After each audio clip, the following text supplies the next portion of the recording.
मुझे विश्वास है कि हर कोई धारा 377 को अपराध से मुक्त किए जाने के बारे में जानता है और मेरे ख्याल से अधिकांश युवा घर गए होंगे। हम इसे लेकर बहुत खुश हैं।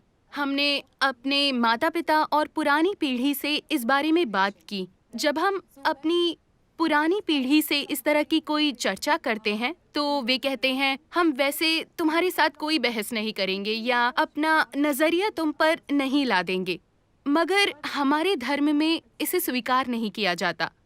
तो मैं एलजीबीटी समुदाय या समलैंगिकता के धर्म से संबंध पर आपका नजरिया जानना चाहती हूँ। देखिए, शायद ज्यादातर अभी तक समाज में, मीडिया में, सोशल मीडिया में हर कोई या तो इसके समर्थन में बोल रहा है या इसके खिलाफ। क्या कुछ देर के लिए हम पक्ष विपक्ष में न जाकर बस इस मुद्दे को उस तरह देख सकते हैं जैसा ये वास्तव में है? देख सकते हैं?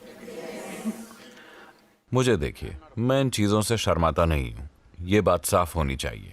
So, when we say sexuality, जब हम कहते हैं सेक्सुअलिटी, तो हमें यह समझना चाहिए कि ये चीज प्रकृति ने हमें इसीलिए दी है ताकि कोई जाति या प्रजाति कायम रहे, वरना ऐसा नहीं हो पाता।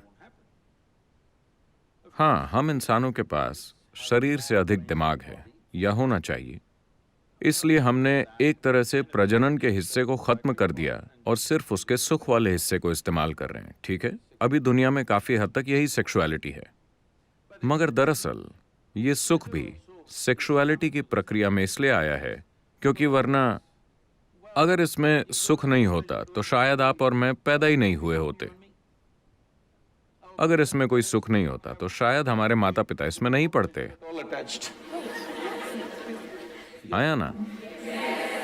तो हमारा वजूद ही इसके कारण है, इसलिए इससे इनकार करने या इसे ढकने छिपाने का कोई मतलब नहीं है।